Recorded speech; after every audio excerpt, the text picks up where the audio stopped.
Hola, buenas tardes a todos y a todas. Iniciamos una nueva actividad de Clásicas y Modernas, nuestras autoras y sus libros. La verdad es que tenemos tal caudal de creatividad y de escritura, y aparte de otras artes en nuestra asociación, que nos apetecía mucho el reunirnos, el comentar con las autoras las últimas publicaciones que han tenido. Esta será una actividad que realizaremos como mínimo una vez al mes. Esperemos que podamos hacerlo con más fluidez. Y se trata de que las propias autoras nos comenten los últimos libros el último libro que han publicado. En este caso empezamos con María Luisa Balaguer, y quiero decir que para ser la primera actividad va a ser un poco diferente, porque claro, María Luisa recientemente ha publicado casi con poca diferencia de tiempo dos libros, y por lo tanto vamos a hablar de estos dos libros. Este sería el primero, Contranarrativa de la transición política en España, y después el feminismo en el siglo XXI. No sé si se ven exactamente aquí. Y para ello contaremos con Yolanda Gómez Sánchez, que comentará sobre todo el primer libro. Tenemos previstas otros encuentros, pero el siguiente será con Gemma Lienas, y después del verano con Laura Freisas y también con Lola López Mondejar.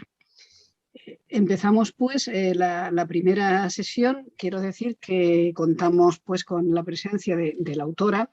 Por hacer una breve sinopsis de quiénes son las personas que nos acompañan hoy, diré que María Luisa Balaguer Callejón es catedrática de Derecho Constitucional de la Universidad de Málaga, es magistrada también del Tribunal Constitucional, ha escrito sobre diversas materias de ciencia política, derecho constitucional y de feminismo también. Y ha dirigido revistas de estas materias como son Artículo 14, Una perspectiva de género, editada por el Instituto Andaluz de la Mujer. Ha dirigido también congresos internacionales, como el 25 Congreso de la Constitución, que se dedicó a la Constitución española y que se celebró en la Universidad de Málaga, sobre la reforma de la Constitución. Ha dirigido, como no podía ser menos, diversas tesis doctorales sobre poder judicial, sobre autonomía local, el feminismo en Europa, la cuestión de la inconstitucionalidad, pero no se limita solo al terreno, digamos, más académico o más de su desarrollo propio de la jurisprudencia, sino que como escritora es una prolífica escritora. Ha escrito Mujer y Constitución, Igualdad y Constitución Española, la interpretación de la Constitución y el ordenamiento jurídico, el derecho fundamental al honor, y otros también sobre diferentes aspectos, como puedan, bueno, todos ellos publicados en esta temática en la editorial Tecnos. Sus dos últimas publicaciones son las que hoy nos reúnen, que es El feminismo en el siglo XXI, del Me Too al Queer, y Contranarrativa de la transición política en España. Presentará este último otra de nuestras socias ilustres, Yolanda Gómez Sánchez. Ella es catedrática de Derecho Constitucional y catedrática Jean Monnet ad personam de la Unión Europea.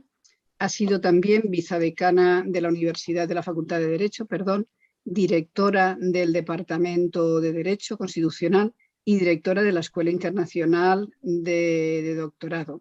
Desde julio del 18 es también directora del Centro de Estudios Políticos y Constitucionales, organismo que depende del Ministerio de Presidencia, autónomo, pero depende del Ministerio de Presidencia, y relaciones con las Cortes y memoria democrática.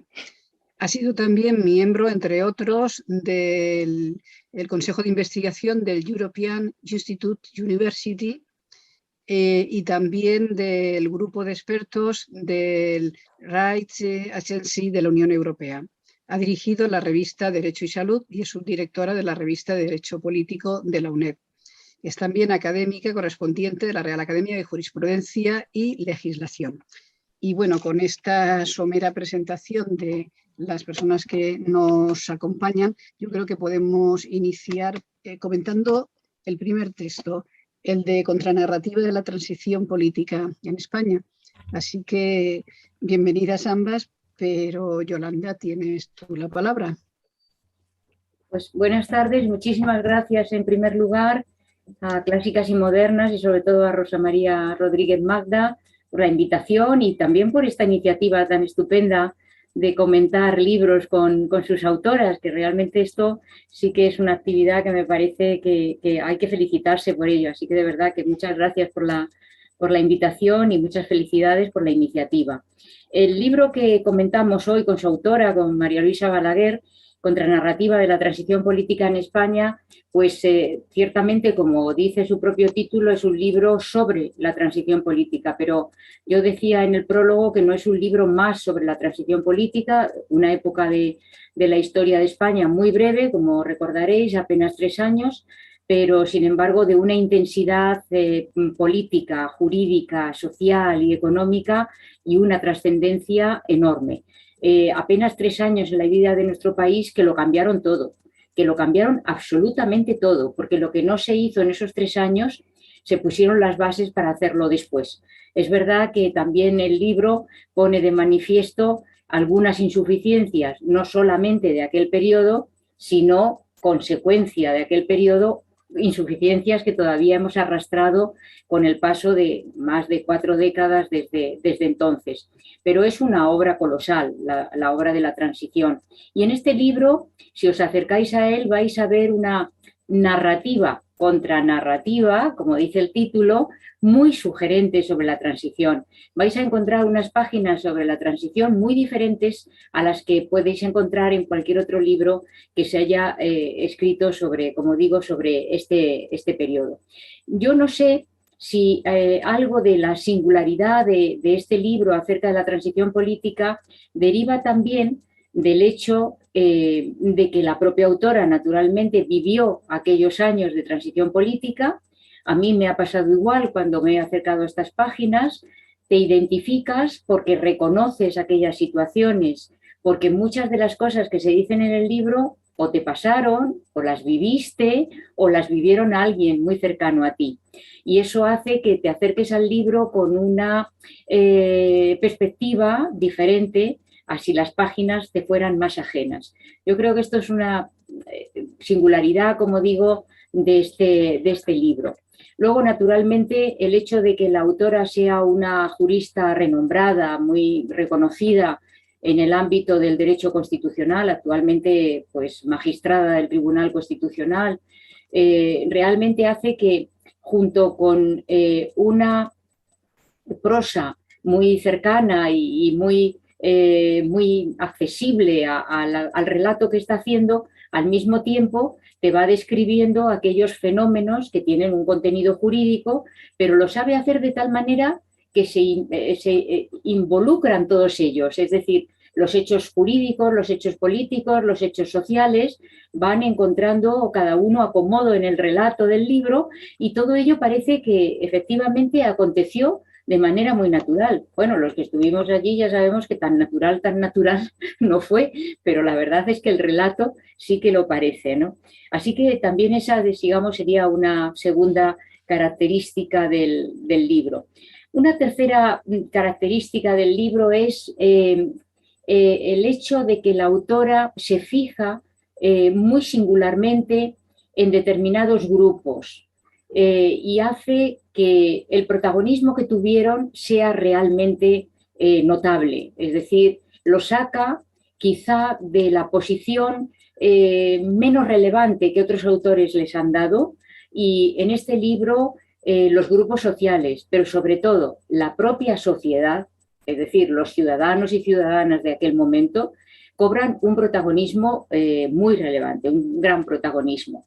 Y yo creo que la autora, bueno, ahora nos dirá ella si esto efectivamente es así o no, pero yo creo que la autora sí que quería destacar las aportaciones que los propios ciudadanos, la ciudadanía hizo. Por eso hay veces que se remonta incluso a años anteriores a la transición, a lo que en términos jurídico-políticos denominamos pretransición política, ¿no? Antes de que la muerte de Franco y se iniciara en sentido propio el periodo de transición. Yo creo que eso es importante. También hay unas páginas muy notables en el libro acerca del feminismo. Algo voy a intentar preguntarle a la autora sobre esto, a ver qué nos cuenta.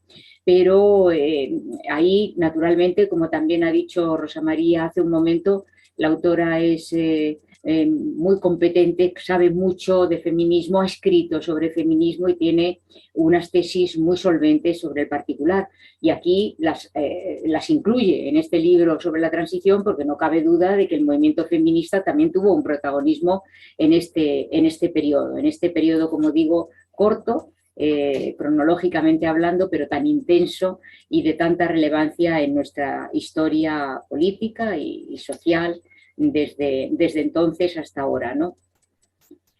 Son notables también, como digo, en este mismo contexto del feminismo, el relato que hace la autora de cómo la desigualdad de las mujeres en materia laboral permaneció hasta la aprobación del Estatuto de los Trabajadores, por ejemplo, que eso ya aconteció en 1980, cómo poco a poco se van consiguiendo algunos avances, ¿no? Y por lo tanto va describiendo cómo se entremezclan los distintos factores que se dieron en aquel momento para lograr estos cambios en la sociedad.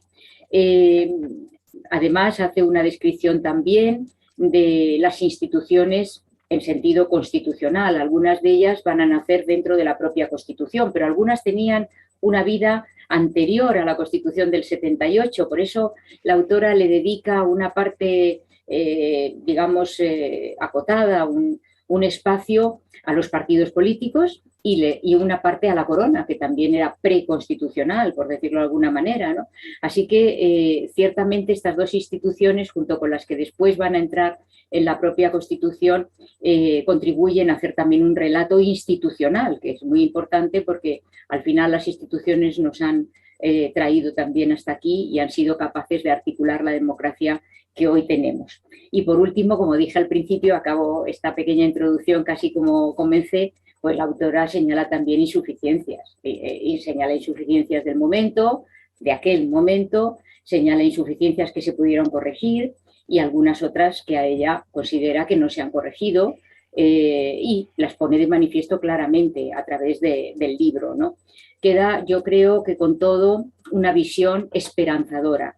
A mí me gusta decir de este libro que es un libro no solo sobre la transición, sino que es un libro sobre todo sobre la democracia, sobre la historia de la democracia en España, la historia moderna de la democracia en España. No ha habido una constitución como la Constitución del 78, con todos sus defectos, con todas las insuficiencias que queramos sacarle, pero no ha habido ninguna como aquella, ¿no? Así que este es un libro que nos relata muy bien, con mucha intensidad, con gran entusiasmo, aquellos momentos y cómo aquello que se construyó, como digo, en 3 años, nos ha traído hasta hoy. Así que si ahora efectivamente la autora está preparada, pues me gustaría hacerle algunas preguntas sobre este libro que ha construido tan maravillosamente. María Luisa, ¿te puedo hacer algunas preguntas? Por supuesto que sí, claro que sí. Muy bien. Bueno, pues vamos a ver. A mí me gustaría comenzar preguntando, yo tengo una idea acerca de cuál ha sido el objetivo del libro, poco más o menos he querido decirlo ahora, aunque haya sido muy resumidamente, pero para ti, ¿cuál ha sido el objetivo que tenías? ¿Qué querías transmitir o qué querías enseñar, mostrar a la gente en el momento de plantearte escribir este libro? Bueno, pues primero, buenas tardes. Saludo a todas las personas que nos estáis oyendo y viendo y sobre todo a las socias de Clásicas y Modernas. Quiero agradecer a Clásicas y Modernas que como asociación me haya permitido desde que llegué a Madrid en el año 2007 y durante todo el tiempo que estoy pudiendo colaborar con ellas, pues la acogida que han tenido a mis trabajos y a mis actividades, y lamentar, porque muchas veces es verdad que me han requerido para algunas actividades y no he podido porque, como ellas perfectamente conocen, me encuentro bastante constreñida por el trabajo que estoy haciendo aquí en Madrid.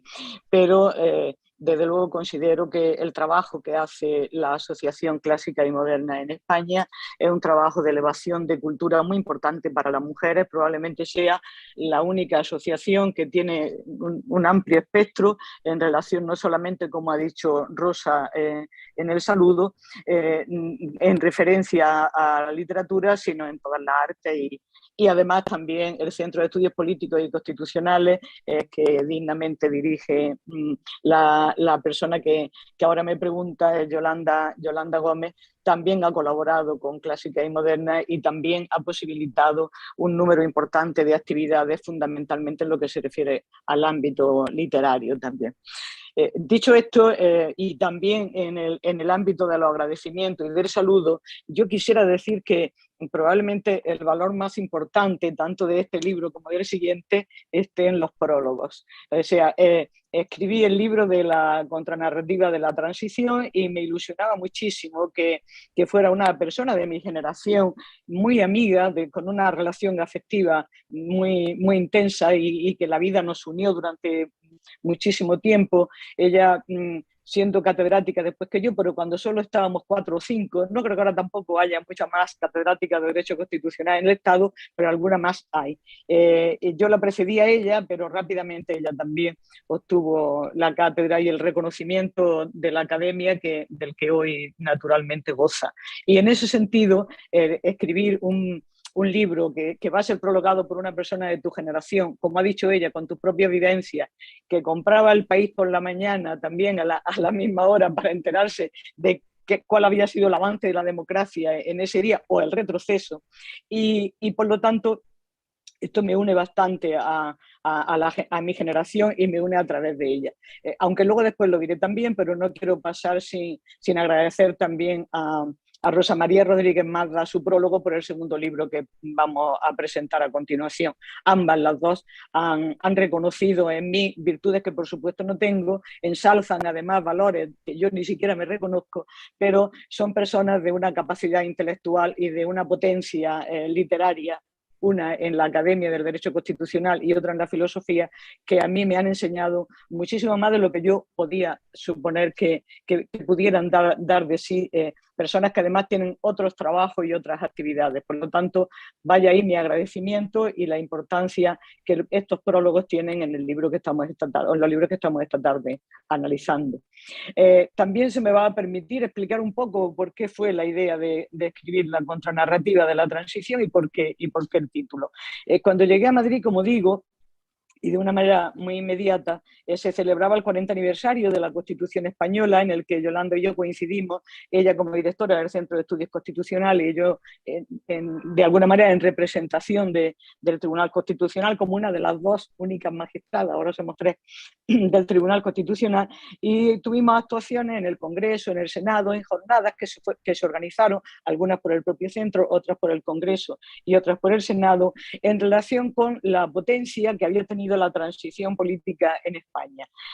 Bueno, la ausencia de mujeres, evidentemente, allí también estaba presente, pero sobre todo lo que a mí me parecía era que en todos y cada uno de los actos a los que yo concurrí, algunos de los cuales después se han editado también en libro, hacían una referencia muy particular a qué había significado la transición. No diré elitista porque no era tampoco el caso, eran personas que estaban allí en representación de fuerzas políticas, en representación de posiciones intelectuales, pero eché muchísimo en falta lo que para mí personalmente había sido la transición. Para mí la transición, que la había vivido en Málaga y en Granada, no había sido ninguna de esas cosas. Había sido una organización sindical, había sido una magistratura de trabajo que se llamaba entonces, y había sido una universidad que recuerdo que el día 24 de febrero por la mañana, cuando acudí a dar la clase de Derecho Político, a las 11 de la mañana, los niños organizaron un ruido tremendo, moviéndose todas las bancas de un colegio mayor del Palo, donde dábamos allí como de prestado todavía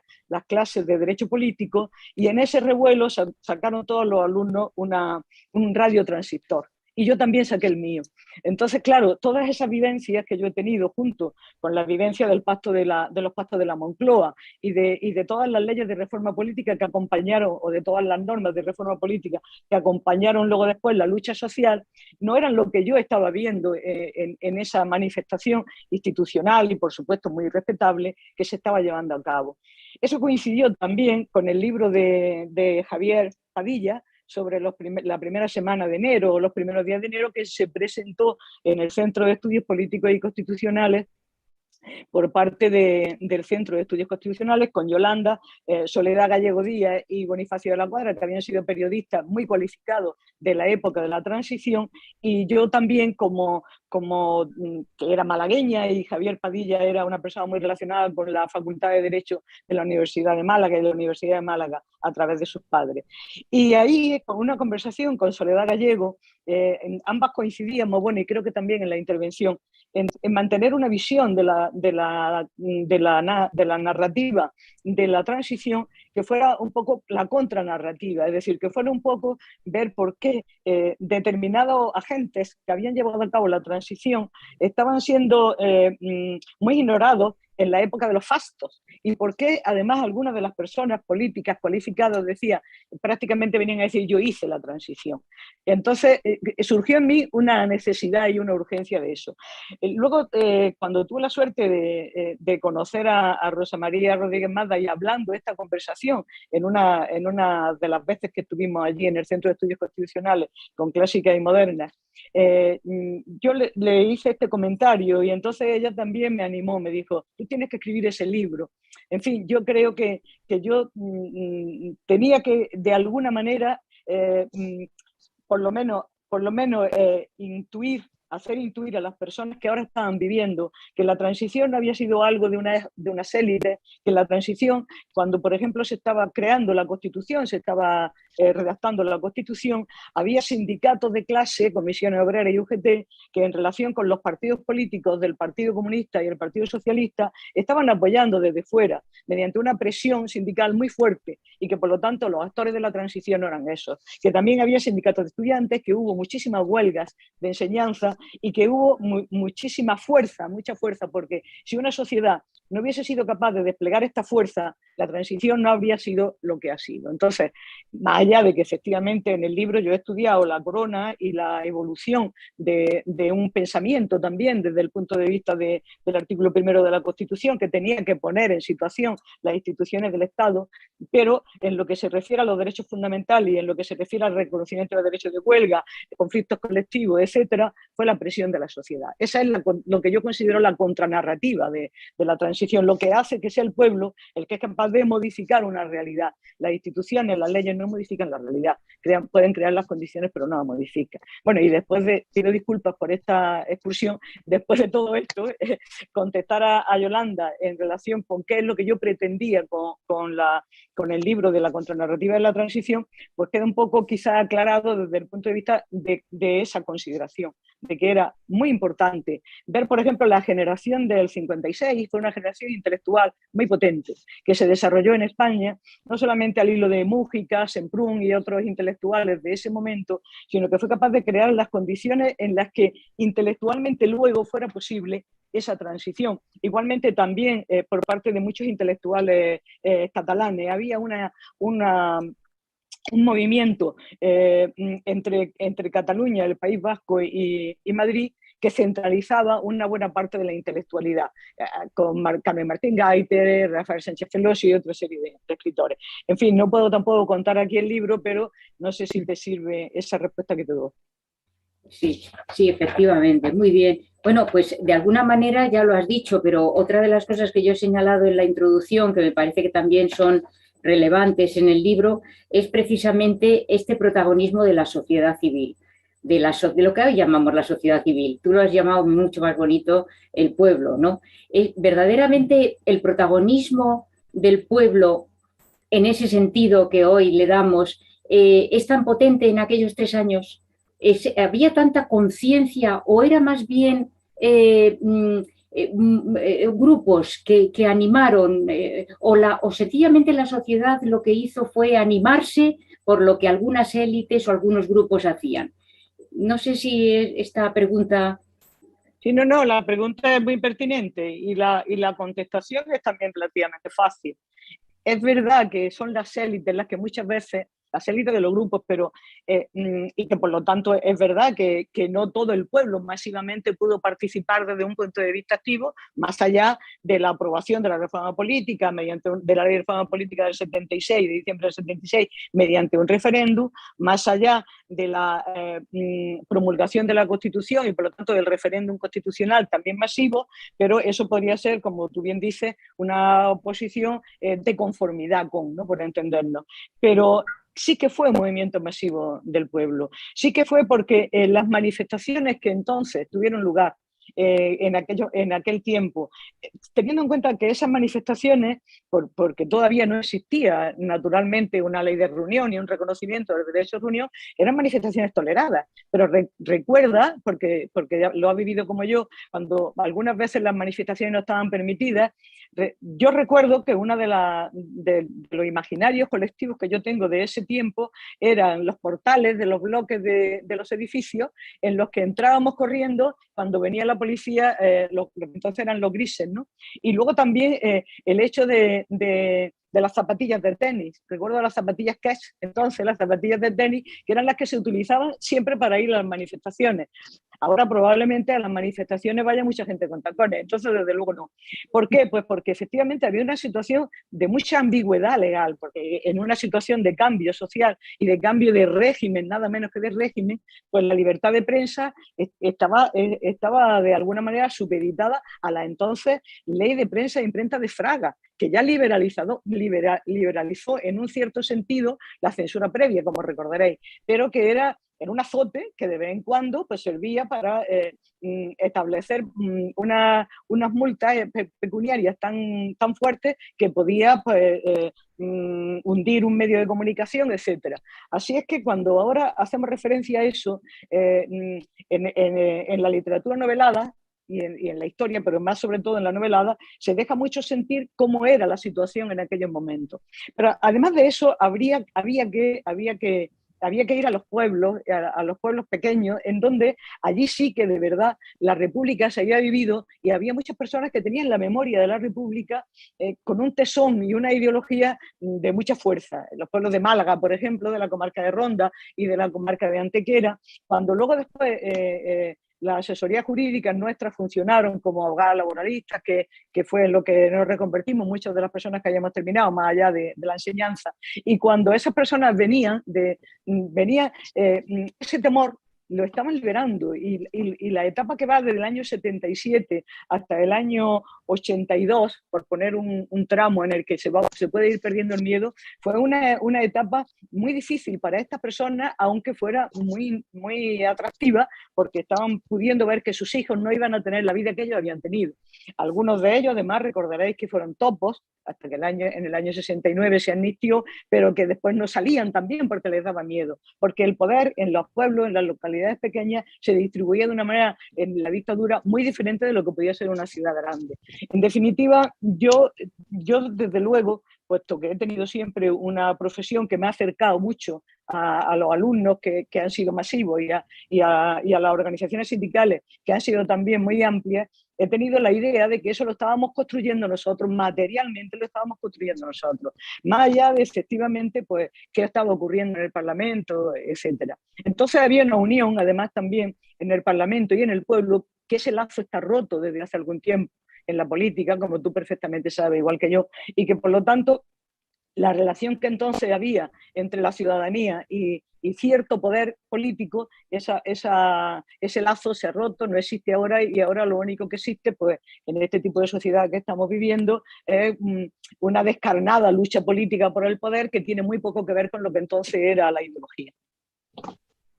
Efectivamente, eso que señalas es un elemento importantísimo actualmente, ¿no? Aquel vínculo que existía entre la ciudadanía y los dirigentes políticos, ¿no? Que las dos partes se sabían esenciales para construir lo que se quería construir en aquel momento. Pero tanto los políticos sabían que no se podía hacer sin el pueblo, y el pueblo sabía que necesitaba también a los agentes políticos para llevarlo a cabo. En todo este proceso de transición e incluso de pretransición, a tu juicio, ¿qué papel juega el feminismo? Bueno, has visto que en el libro hay un capítulo entero dedicado al feminismo. El feminismo fue un movimiento muy potente, incluso un poco antes, ¿no? Desde que en el año 1975 se proclamó el Año Internacional de la Mujer. Y entonces hizo añicos la posición que Franco y su mujer y el poder político, en definitiva, de aquel momento pretendía hacer en relación con la conmemoración de esa efeméride, de manera que no necesariamente tuvo que pactar con algunas mujeres feministas muy activas, María Telo, en fin, algunas otras de las que tú has potenciado también, algunas conferencias en el Centro de Estudios Políticos y Constitucionales. Pues entonces los movimientos feministas fueron unos movimientos muy potentes. Ya existía entonces, curiosamente, esa división entre militantes feministas que estábamos dentro de partidos políticos y militantes feministas, modo Lidia Falcón y alguna otra líder política de las que todavía también vive, que entendían que no, que el feminismo tenía que ser un feminismo de clase y que por lo tanto tendría que haber partidos feministas, etcétera. Bueno, más allá de esa diferenciación, como digo, que el tiempo de alguna manera ha ido borrando, lo importante era cuál era la agenda entonces. Las mujeres tenían una agenda política muy importante porque entonces estaban ilegalizados los anticonceptivos, estaba castigado penalmente el delito de adulterio en la mujer, no en el hombre, que solamente se le podía castigar si tenía una manceba en su casa o notoriamente fuera de ella. Recuerdo que decía el Código Penal de 1944, vigente entonces, que tú también recordarás. Y luego los anticonceptivos, el aborto, por supuesto, era entonces un motivo de exilio, de exilio de varios días y de turismo hacia Inglaterra. En fin, las mujeres carecían absolutamente de todos los derechos, como tú bien has dicho, hasta que la Constitución de 1978 no iguala, pero tampoco en ese momento, porque hubo de hacer una legislación, como te he dicho, en el Estatuto de los Trabajadores, luego la despenalización de anticonceptivos y del adulterio, luego el divorcio en 1981, creo recordar, con causa, luego después sin causa, luego después la ley del aborto del 85, luego la del año 2010 y ahora pues a la espera de nuevas situaciones que se están también presentando. Esto requería un estudio de muchas mujeres que además se han visto reflejadas en el libro, yo creo que con alguna satisfacción, ¿no? Pues, por ejemplo, Ana María Ruiz Tagle, las que fueron en ese momento las constituyentes, 9 constituyentes, creo recordar, ¿no? Incluso con intervenciones muy activas, como una mujer en relación con el artículo 57 y la sucesión a la corona en términos de desigualdad de sexo, etcétera, que no recuerdo ahora mismo si era del Partido Socialista o de UCD, pero que ya dejó en los trabajos parlamentarios y en el diario de sesiones de las Cortes, dejó puesta su intervención. Esto exigía un capítulo aparte, no se podía hacer una transversalidad de lo que era un movimiento que estaba teniendo una pujanza muy parecida a la de las organizaciones sindicales y además con manifestaciones también muy multitudinarias ya en aquel momento. Efectivamente, como dices, es que el movimiento feminista también fue muy protagonista, ¿no? durante este periodo, ¿no? Bueno, hay varios capítulos dedicados, como antes también dije en la introducción, dedicados al análisis institucional, es decir, empezando por la corona, pero también hay unas páginas interesantísimas sobre partidos políticos. Los dos, tanto corona como partidos, estaban antes del momento puramente constitucional, es decir, antes de 1978, y contribuyeron, yo creo que de manera singular, tú lo dices en el libro y yo comparto plenamente, de manera singular a ese proceso constitucional. Analizas igualmente otras instituciones. Todo eso se pone en peligro, claramente en peligro, aquel aciago día de febrero, con el intento de golpe de Estado. ¿Qué conclusión sacas tú? ¿Qué significó para el proceso, que ya era un proceso naturalmente constitucional, por lo tanto no estamos en el mismo proceso de transición política, pero muy cercano todavía en el tiempo, había acabado muy pronto, hacía poco tiempo el periodo de transición política, la Constitución había echado a andar y estuvimos a punto de perderlo todo. ¿Qué es para ti aquel momento? ¿Qué representó para ti y qué representa también como tú lo plasmas en el libro? Bueno, hay varios puntos de ruptura para la transición, algunos todavía en vida de Franco, ¿no? Por ejemplo, para mí Suresnes y el cambio de alternancia en el poder político de lo que había sido el viejo socialismo con el que viene a ser el nuevo socialismo, me interesaba mucho destacarlo. Para mí era muy importante porque estaba dando a entender un partido político nuevo, moderno y con conexión, y con una conexión histórica con el anterior, pero dueño de su propio destino. Yo creo que Felipe González, cuando va a Suresnes y vuelve con una ejecutiva propia, por decirlo así, pues ha conseguido desconectar de un exilio al que llegaban las noticias pues atropelladamente, algunas veces incluso desfasadas por el propio franquismo, que intentaba pues no esclarecer demasiado la situación.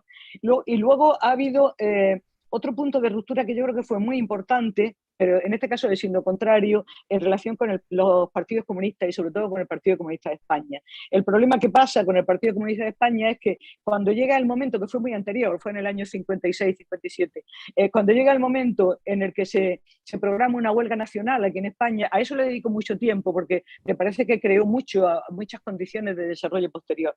Y esa huelga, que fue un fracaso en ese momento, que no se secundó porque además era muy razonable que no se secundara dada la situación que entonces existía en el franquismo. Pero que desde el punto de vista del Partido Comunista en el exilio se intentó rentabilizar como que había sido un éxito, eso creó una situación muy complicada para los comunistas clandestinos de aquí de España. En este caso, Jorge Semprún, en fin, González Casanova, bastantes compañeros nuestros que luego fueron catedráticos de Derecho Constitucional en Barcelona. Los catalanes tenían unas posiciones políticas muy intensas en relación con el Partido Comunista, Jordi Soler Tura, etcétera, ¿no? Y aquí incluso en Madrid, en donde López Pina lo ha descrito muchas veces, otro compañero nuestro, en el sentido de que ninguna de las previsiones se había cumplido, pero se hacía, entonces era una cosa que también podría estar justificada, se hacía como sí. Y claro, esto produjo una ruptura. También fue Enrique Mújica el que en ese momento dejó el Partido Comunista de España. Y esto, claro, creó una situación en la que, sin embargo, esa herida, por decirlo de alguna manera, no se zanjó. Y a mí me parece que eso condicionó mucho que luego después el Partido Socialista tuviese ese éxito electoral y, sin embargo, el Partido Comunista tuviese una crisis muy profunda que si la hubiese adelantado a principios de la década de los 70, no hubiera sido así. Pero lo que tú me estás preguntando ahora es por lo que yo considero el tercer punto de ruptura importante, ¿no?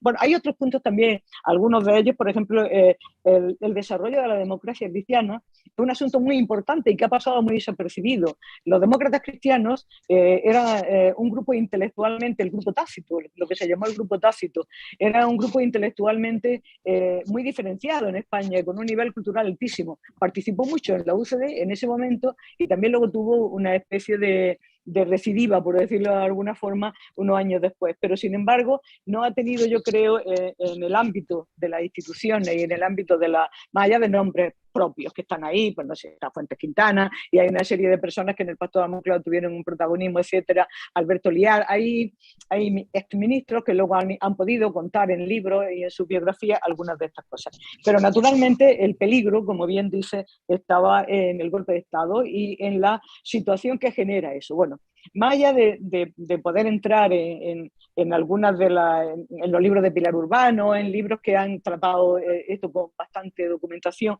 y en los que he intentado encontrar la fuente, lo que me interesaba a mí del golpe de Estado era que actúa como un revulsivo hacia la democracia. O sea, se regenera ahí un sentimiento efectivamente del peligro de la pérdida y entonces cuando verdaderamente se es consciente de que daba igual que fuera reforma o que fuera ruptura, es decir, los términos estos dialécticos dejaban de tener importancia, que lo importante verdaderamente era que traer la democracia y que la Constitución se pudiese desarrollar y que la España estuviese, porque claro, otro de los asuntos que es muy importante en la transición es el estándar de los derechos y de las instituciones de cara a la configuración de Europa en la que nosotros queríamos ser actores y que hasta el año 1986 no se materializa. En el año 1981, con el golpe de Estado, es cuando se produce de verdad el peligro grave de considerar que nosotros no podríamos formar parte de Europa si no teníamos de verdad unos órganos democráticos. Efectivamente. Bueno, pues no sé, para terminar, es obligado a hacerte la pregunta sobre el resultado de la transición. Y el resultado de la transición al final, ¿qué fue? Pues una democracia coronada en lo jurídico por una constitución. No sé si es posible a una magistrada pedirle la opinión sobre la Constitución. Sí, claro, es la que mejor se la debería de saber. Pero más allá de que efectivamente yo creo que sobre la Constitución puede hablar cualquiera, y yo creo que también yo, y si existiese alguna ley de reforma constitucional, pues, y si viniese al tribunal y yo estuviese allí, pues naturalmente yo creo que es muy posible que se pudiese presumir, que es lo que yo podría decir, pero yo creo que el afecto constitucional nunca puede ser mal visto por parte del Tribunal Constitucional y por lo tanto ninguna de mis declaraciones. Sin embargo, tengo que reconocer que la historia de la Constitución, de la que siempre he pedido que se reformase, pero vamos, en un congreso que coincidí contigo, tú recuerdas, bueno, que organizasteis vosotros en La Rioja, muy pocos años después de la Constitución, en la UNED, ya estábamos hablando de la reforma de la Constitución. Nosotros, como intelectuales, dialécticamente siempre hemos hablado de la reforma de la Constitución.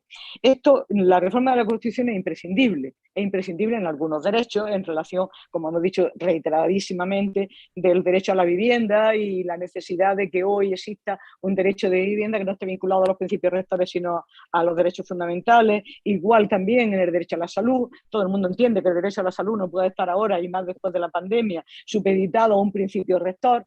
De hecho, la jurisprudencia del Tribunal Constitucional es muy avanzada y muy progresista en relación con pedir a los poderes públicos que los temas que hagan referencia a la salud, asistencia sanitaria, etcétera, tengan ese rango cuasi de derecho fundamental.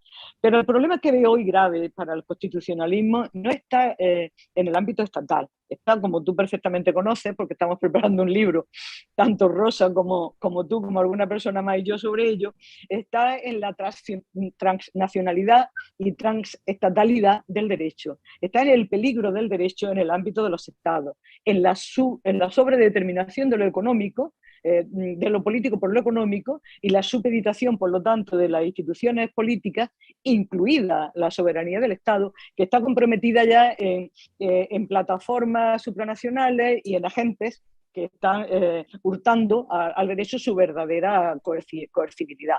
Esta idea nueva que llega de repente y se estampa, esta idea de que cuando estábamos publicando un libro sobre la reforma de la Constitución ya estaba la teoría del algoritmo por ahí, y que ahora mismo, pues, de verdad hay que considerarla, y hay que considerarla en su dimensión, es decir, en la dimensión que tiene supranacional, y por lo tanto en la necesidad de mirar hacia Europa y más Europa, e intentar la construcción europea y la interacción europea en términos en los que, por ejemplo, en los días que están transcurriendo ahora en relación con el conflicto bélico en el que estamos inmersos, tenga una referencia en Europa que supera a los Estados. Esto se ve constantemente en la prensa, porque constantemente en la prensa y en los medios de comunicación está saliendo ya esa dimensión supraestatal.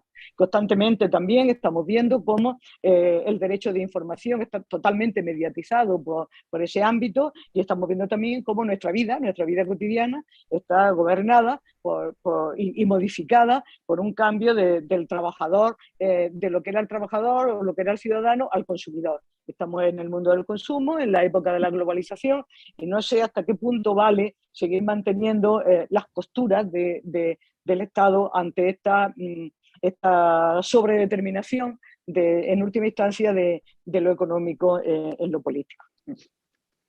Pues muy bien, muchas gracias. Yo, Rosa María, si te parece, me quedaría aquí. Acabaría diciendo algo que ya dije al principio. La contranarrativa es un libro que merece la pena leer, tanto más si has vivido aquellos momentos. Se reconoce uno con mucha facilidad en las situaciones que se van describiendo en las páginas. Identificas lugares, identificas personas, identificas movimientos, y es un poco volver a momentos en los que teníamos tantas esperanzas, teníamos tantas ganas de cambio, teníamos también toda la vida por delante y la verdad es que en ese sentido es un libro, yo diría, reconfortante. A mí me gustó mucho leerlo y espero que a todas las compañeras que nos están escuchando, pues si se acercan a sus páginas, también tengan este sentimiento. Pues muchísimas gracias. Es un gozo, es una gran satisfacción escuchar a dos juristas de vuestra altura debatir sobre aquella época que bueno, yo también viví muy joven sin comprenderla del todo. Después todas estas obras que se han ido vertiendo sobre reinterpretaciones y las últimas reinterpretaciones también como algo que debemos dejar atrás, que debemos superar. Me parece que es importantísimo el libro de María Luisa precisamente porque establece esa contranarrativa frente a tantas visiones que se han dado y frente a unas nuevas visiones de personas que no lo vivieron y quizás no pueden calibrar lo difícil que era aquellos momentos, lo difícil que era salir con bien y lo difícil que fue construir una democracia por encima de las ideas quizás que muchos teníamos en ese momento. Hasta aquí sería normalmente la extensión y la profundidad de los debates, de las presentaciones, de los diálogos que Clásicas y Modernas se propone hacer para que nos conozcamos entre las socias y para también mostrar un poco al público en general qué es lo que hace Clásicas y Modernas. Como habéis visto, las dos, tanto María Luisa como Yolanda, son socias nuestras, por lo tanto es una satisfacción tenernos con nosotras y participar todas juntas de Clásicas y Modernas. Digo, normalmente hasta aquí llegaría, pero claro, tenemos una persona especial y es que María Luisa hace los libros por pares y a veces está escribiendo otro y otro y otro. Es muy difícil seguirle y yo tuve el honor y la satisfacción de... me pidió prologar el libro, el feminismo en el siglo XXI, del movimiento Me Too al movimiento queer. Y claro, eso hace que esta presentación sea un poco rara, que yo me exceda en mi labor de coordinadora, de presentadora, para tomar un poco la palabra. Habréis visto que María Luisa es una persona tremendamente generosa, que lo primero que ha dado es dar las gracias, ensalzarnos de alguna manera como prologuista, cosa que en el caso de Yolanda está perfectamente justificado y que a mí me hizo mucha ilusión prologar este libro. Lo leí, del feminismo del siglo XXI, lo leí indudablemente antes de que estuviera editado y me pareció una obra necesaria, importante y que daba en el punto de reflexión necesario en estos momentos. Y además me pareció que solo una persona como María Luisa podía escribir un libro así, porque en ella se une indudablemente la formación jurídica, que es la suya, una curiosidad intelectual que le hace leer todo lo que cae en sus manos, con lo cual su competencia también a un nivel sociológico, político, filosófico es muy importante, y lo hemos visto también en el libro anterior.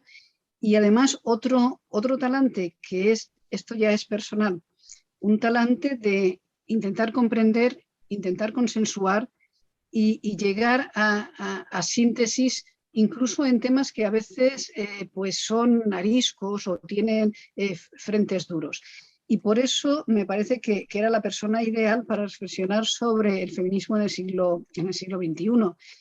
Porque hay muchos equívocos, o sea, en qué ola estamos, qué es lo definitorio. Está claro que estamos en la cuarta ola, pero esa cuarta ola, ¿dónde empieza? Y ella nos dice, del Me Too al movimiento queer.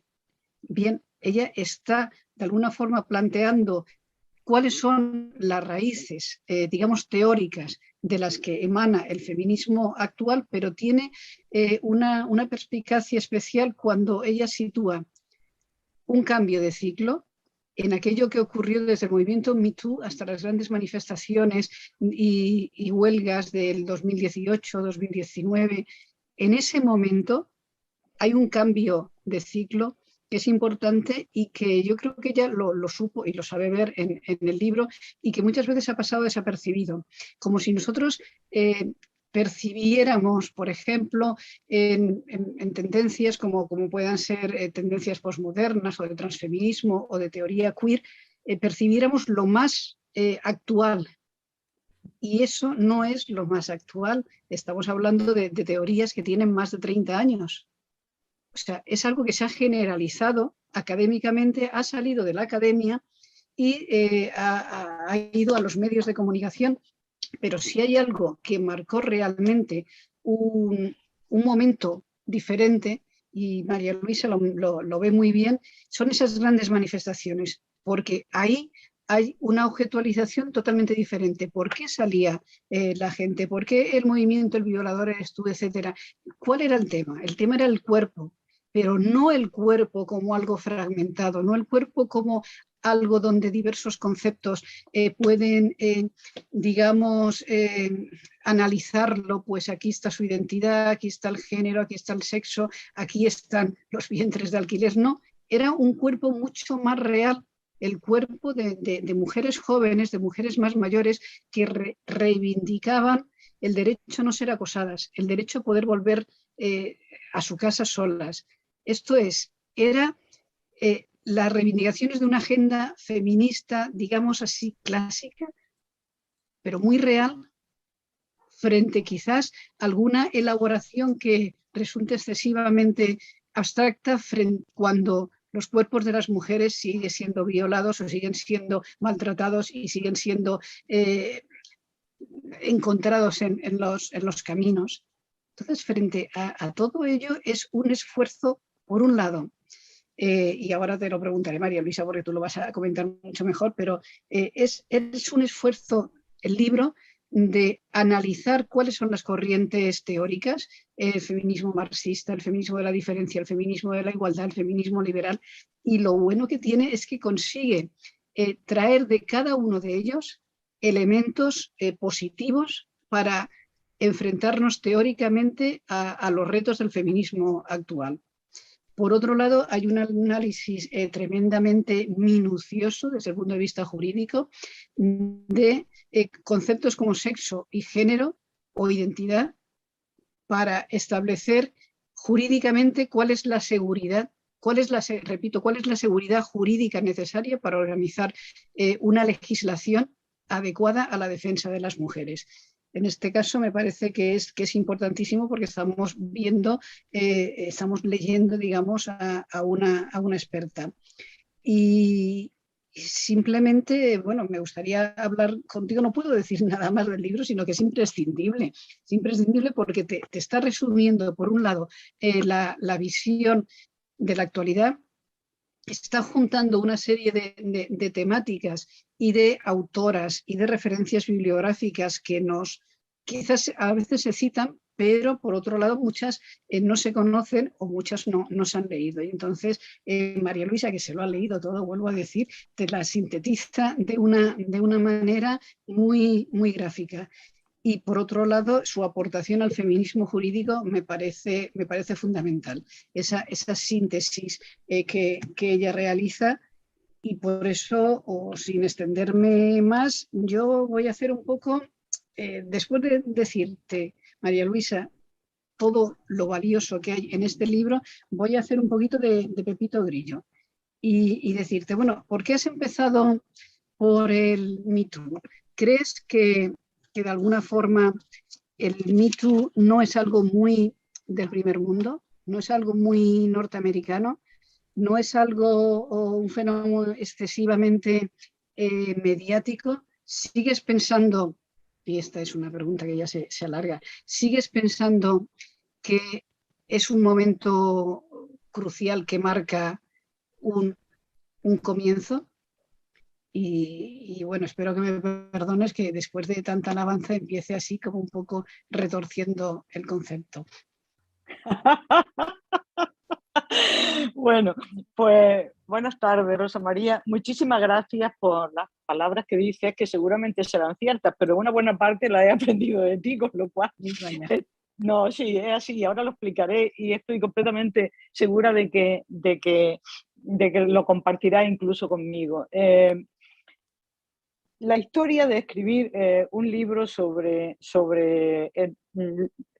el camino que va del Me Too al queer ocurre como consecuencia de una forma de ser. En esto es cierto que lleva razón, que soy una persona de equilibrio. Soy una persona que intento siempre encontrar los puntos de contacto entre los extremos. Intento moderar situaciones.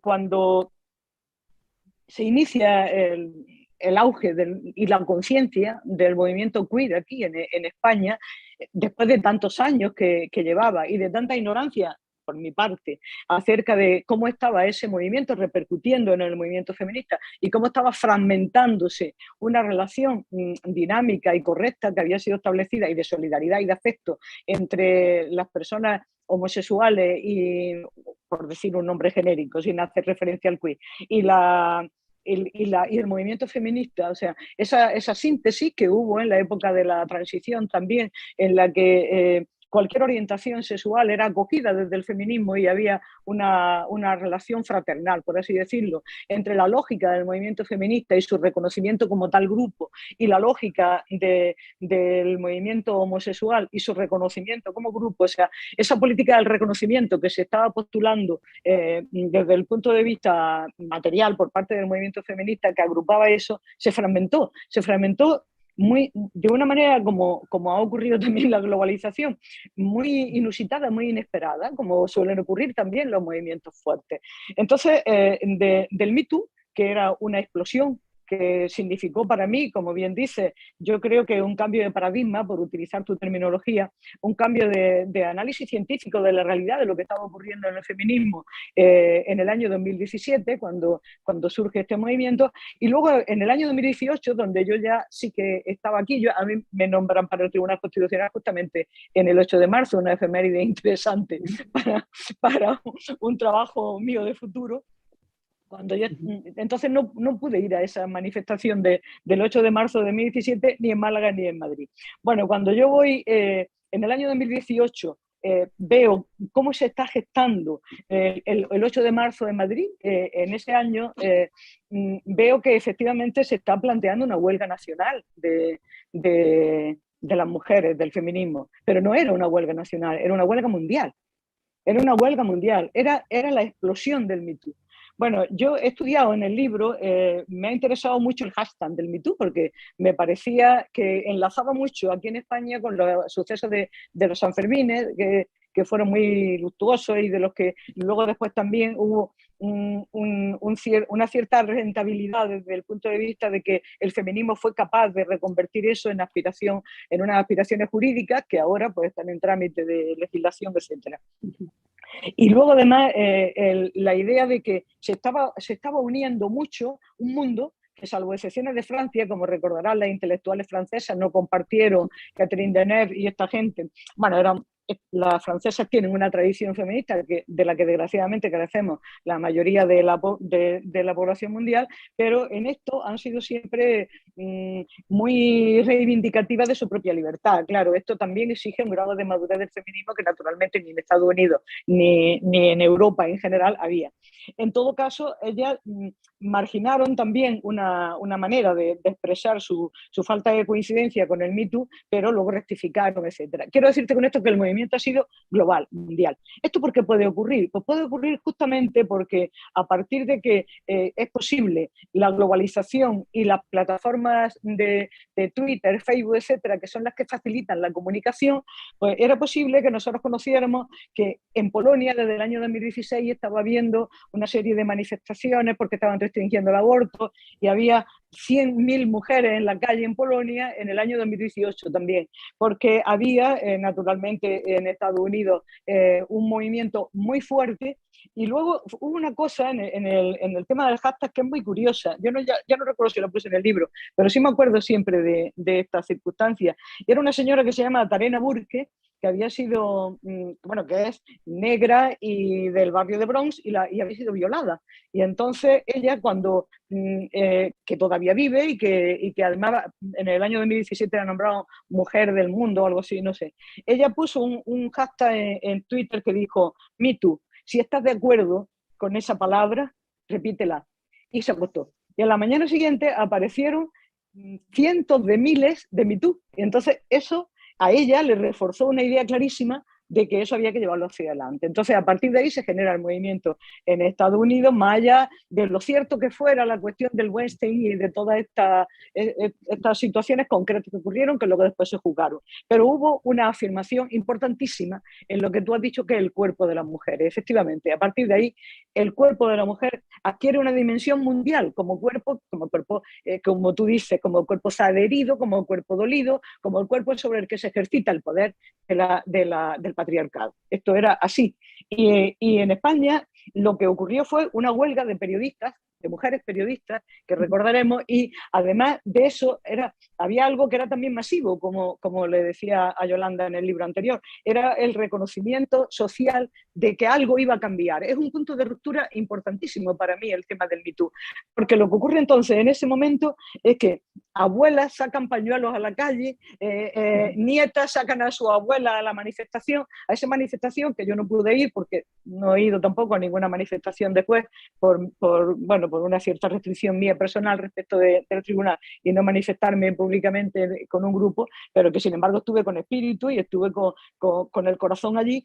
Fue un clamor en Madrid, no había manera bueno, y fue también el resto de España. Yo estaba siguiendo en grupos de WhatsApp con amigas de Málaga. Aquello fue la gran fiesta que dio paso a un acontecimiento. Esto merecía que hubiese seguido así.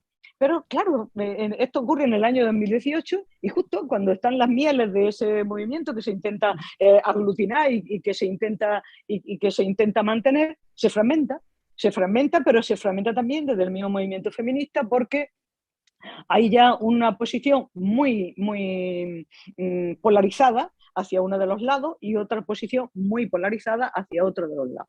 En ese momento que mantuvimos en Clásicas y Modernas, como recordará, una reunión en el Centro de Estudios Constitucionales, porque se intentaba también aunar algunas posturas, etcétera, no con excesivo éxito, pues yo pensé que había que buscar desde el punto de vista jurídico, y así se lo planteé también a Yolanda, y así coordinaste tú un libro de los que tú dices que yo trabajo mucho, pero hay que ver también con las amigas que tengo, y coordinaste un libro sobre el deshacer el seso, me parece que se llamaba, ¿no? El deshacer el seso, que es el que estamos ahora, que presentaremos en Málaga dentro de unos días y que tú estás presentando también ahora con bastante frecuencia. Bueno, y entonces lo que intentábamos era establecer posiciones filosóficas, posiciones con la endocrinología y con compañeras de medicina que nos acompañaron en ese momento, que eran también de Málaga. En fin, se hizo un grupo y Yolanda y yo establecimos la posición jurídica. A mí me parecía que todo este problema se reducía a un término de la seguridad jurídica necesaria en relación con el registro civil.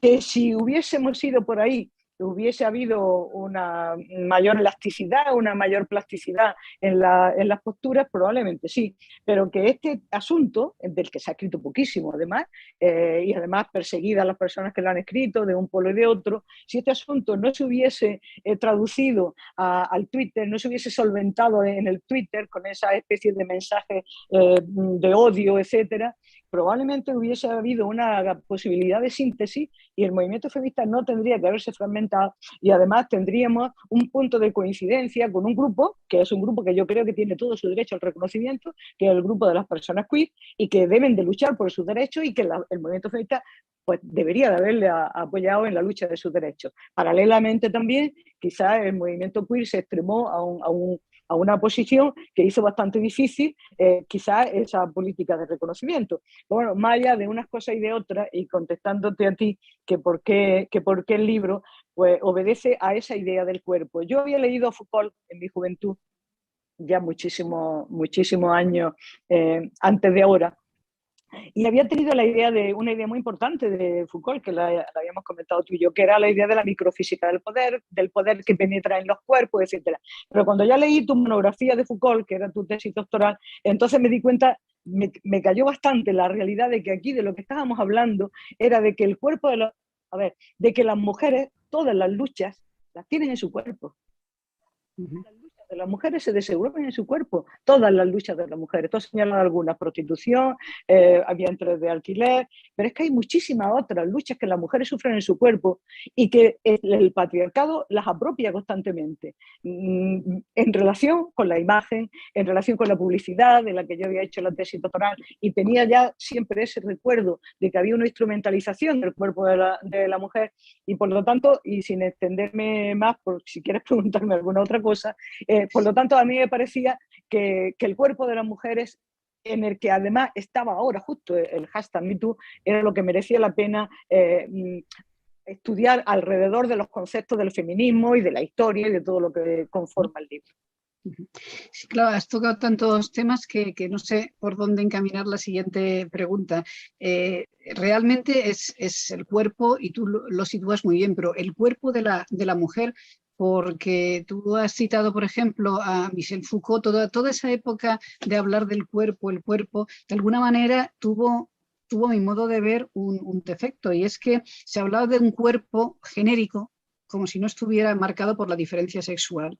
Ese cuerpo genérico es el que también posibilita después hablar de la fragmentación del cuerpo, de cuerpos feminizados, de cuerpos menstruantes, de cuerpos que se pueden fragmentar en los vientres de alquiler. Por un lado está el donante de óvulos, etcétera, y es un cuerpo fragmentado también el cuerpo de la pornografía. Entonces me parece que una de las cosas importantes de tu libro es que ese cuerpo lo vuelves a traer a el cuerpo femenino, el cuerpo marcado por esa diferencia sexual, porque hablar del cuerpo sin más, de alguna manera es caer en la trampa de neutralizar un cuerpo, una encarnadura, que es el cuerpo de las mujeres, que es el que está sufriendo ese daño. Pero a mí lo que me gustaría preguntarte, María Luisa, es que, claro, estábamos muy felices, muy eufóricas con las grandes manifestaciones del 2018-2019, después vino la pandemia y efectivamente un poco lo has marcado tú, pero esas grandes multitudes se metieron en casa, Twitter, Internet, siguió funcionando, pero siguió funcionando también como arma de odio, como arma de ataque. Cada vez que el feminismo sube, hay una reacción neomachista. ¿No crees que la situación no es exactamente tan optimista como cuando pensábamos que estábamos en una gran nueva ola y que el feminismo iba a llegar a todas las partes? Sí, llevas razón. Y creo que efectivamente esto suele ocurrir. Hemos marcado etapas en el libro de la transición política, de la contranarrativa de la transición, y hemos visto cómo los peligros producían nuevos impulsos. Yo creo que el movimiento feminista nunca va a desaparecer, esta historia del borrado de las mujeres y todo esto. Yo creo que el movimiento feminista es un movimiento que actúa sobre la carne, sobre el cuerpo de las mujeres. El movimiento feminista siempre tiene una agenda. Y la agenda del movimiento feminista nunca se acaba de completar, porque claro, la agenda era el voto, vale, tenemos el voto. La agenda era el trabajo, vale, tenemos el trabajo. La agenda era el divorcio, la agenda era el aborto. ¿Cuál es la agenda del movimiento feminista hoy? Esa es la pregunta. La pregunta de la agenda del movimiento feminista hoy es precisamente el cese de la instrumentalización del cuerpo. Claro, en ese sentido en el que aparece lo que tú has denominado feminismo jurídico, y Yolanda y yo aportamos el libro que tú coordinaste. La idea entonces es que desde el derecho hay muchas razones para que las personas tengan deseos, algunos se cumplan y otros no se cumplan. Hay muchas razones para que se quiera ser padre y se quiera ser además homosexual. Hay muchas razones para muchos deseos y hay muchas razones que impelen a una persona a querer conseguirlo. Pero una sociedad tiene una ordenación jurídica. La ordenación jurídica y la seguridad jurídica demandan que todos y cada uno de los grupos que puedan ser reconocidos desde el punto de vista constitucional tenga siempre un límite con respecto al derecho que las demás personas tienen reconocido y los demás grupos tienen reconocido. Entonces, aquí el punto de tangencia que se produce, a mi manera de ver, importante, en el límite en el que los derechos de deseo deben de contrastarse con la sociedad, exactamente cómo el derecho tiene que funcionar y qué tipo de límites tienen los derechos que se le reconozcan a las personas, de tal manera que no lesione los grupos de otras personas o los derechos de otros grupos. En ese sentido, el artículo 14 yo creo que es relativamente claro en relación con los efectos de la discriminación, el artículo 14 de la Constitución, los efectos de la discriminación entre las personas.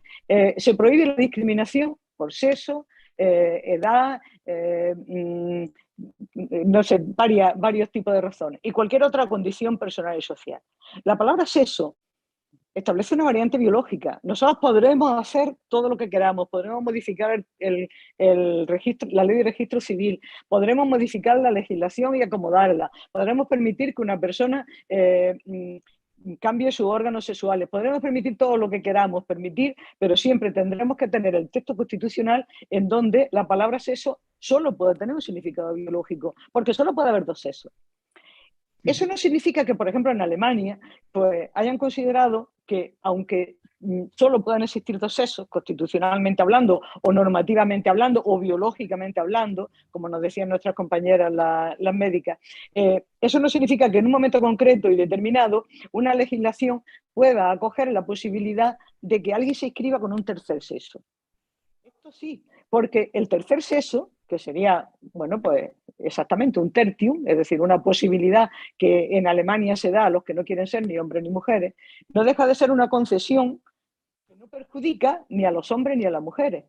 Pero cuando lo que se quiere es alterar la biología para producir un resultado frente a terceros, que es el problema que ocurriría aquí en relación con el registro civil, eso yo creo que necesariamente tiene que afrontar un test de constitucionalidad.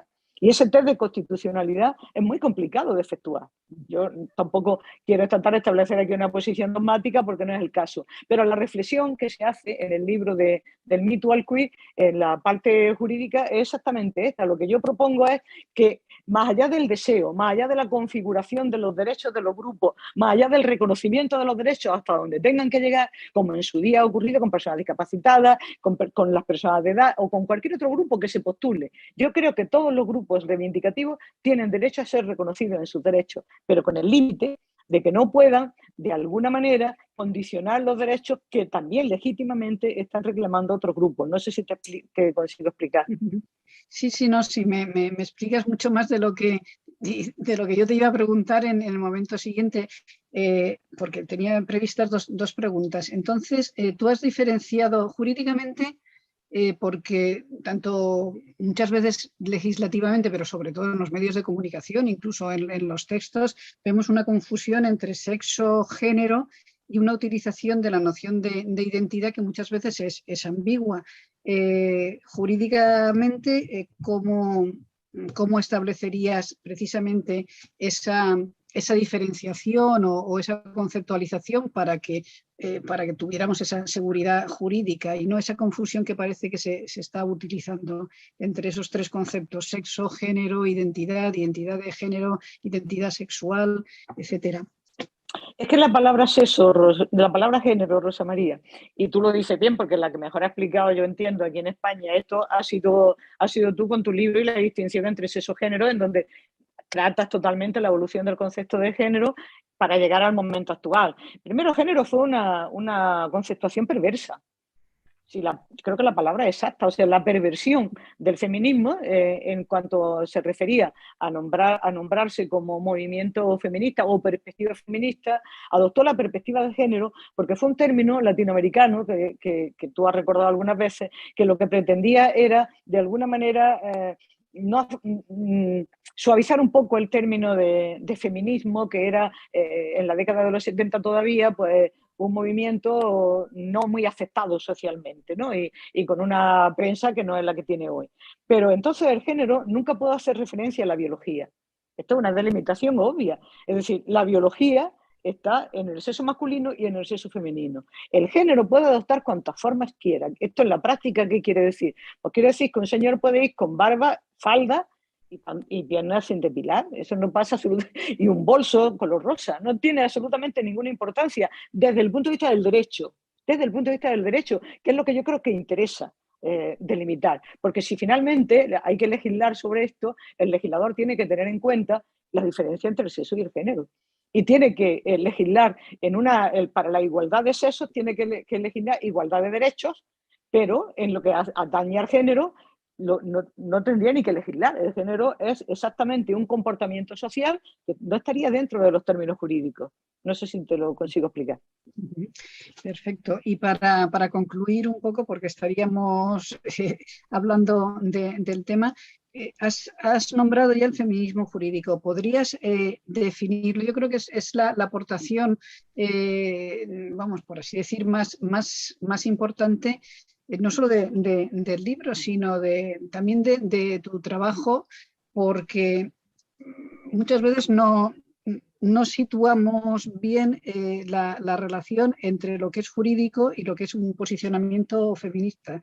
Pero claro, el avance no solamente es un avance por movimiento social, no es un avance también político. Y dentro de un avance político el derecho es fundamental. Por eso, si tuvieras que definir tu feminismo y el feminismo jurídico, ¿cómo lo definirías? Bueno, sí, el feminismo jurídico yo creo que es un avance sobre el feminismo histórico, el feminismo sociológico. Verdaderamente Celia Amorós tuvo una extraordinaria y original idea, que fue la de relacionar, como tú recuerdas, porque además eres su discípula, la idea de la ilustración con el feminismo, contrastando esa incomodidad que la ilustración tenía con las mujeres, etc., ¿no? Bueno, pues la evolución del feminismo ha creado distintos feminismos. Un feminismo histórico, que hoy se aborda desde la perspectiva histórica, un feminismo filosófico, que abordáis todas vosotras, las extraordinarias filósofas que hay en España, algunas de ellas discípulas de Celia, como digo, y luego hay una consideración del feminismo que yo creo que se produce en la transición, justamente, que es la reivindicación de leyes que afecten a las mujeres y que de alguna manera, tanto como el mecanismo de desigualdad compensatoria, como el mecanismo de la igualdad ante la ley, como el mecanismo de la no discriminación, de alguna manera suponen una construcción jurídica de categorías que son aquellas que van a auxiliar después los mecanismos jurisdiccionales de aplicación de las normas. En definitiva, si se tienen unos derechos, los derechos tienen que estar reconocidos en las normas, pero las normas son luego de aplicación por los órganos jurisdiccionales. Pues toda la dogmática jurídica incumbente al feminismo tiene que tener un nombre que no puede ser ni feminismo histórico, ni feminismo sociológico, ni feminismo filosófico, y debe de tener un nombre que es el feminismo jurídico. Entonces, crear una corriente que efectivamente nosotros podemos tener una cierta originalidad, algunas compañeras, Tasia también, la compañera profesora de Filosofía del Derecho que participó en tener la intención de crear un feminismo jurídico, es el de que toda normativa jurídica que afecte a las mujeres formaría parte de un ámbito de interpretación judicial o jurisdiccional de las normas que tendría esa perspectiva feminista, una perspectiva obligada por los documentos internacionales, por la propia Ley Orgánica 3/2007, etc. Por lo tanto, el feminismo jurídico sería un conjunto normativo que hace referencia a los métodos de interpretación y a la creación de una dogmática jurídica del feminismo. Esto me parece que es más complicado. No sé si esta vez... No, pero yo creo que ha quedado claro. Pues no lo sé, después de esto yo creo que simplemente lo que cabe es recomendar a todo el público que lea tus libros, que lea el feminismo del siglo XXI, que lea la contranarrativa de la transición política en España, porque clarificará mucho aquella época que vivimos, clarificará mucho los discursos que intentan menospreciarla y malinterpretarla, y por otro lado el feminismo actual, desde esa finura, digamos, jurídica, me parece que es importantísimo que se sumerjan en estas páginas. Yolanda, María Luisa, es un orgullo teneros como socias de Clásicas y Modernas, y ha sido un verdadero placer iniciar esta nueva sección que hacemos con toda la ilusión del mundo para reconocer toda esa calidad, esa inteligencia que pulula dentro de nuestra asociación. Y simplemente el volver a recomendar la lectura de los libros, agradeceros el estar con nosotras esta tarde, y bueno, no se me ocurre nada más que volver a decir que ha sido un rato de lujo poder charlar con vosotras, y lo será volver a releer los libros, y para quien no lo tenga, de verdad, no os perdáis la ocasión de leerlos. Muchísimas gracias a todas. Gracias a ti, y gracias a Clásicas y Modernas también, y a las personas que nos han estado viendo y oyendo. Igual, muchas gracias a Clásicas y Modernas, a ti, Rosa María, y a todas las compañeras que nos han visto. Hasta pronto. Adiós.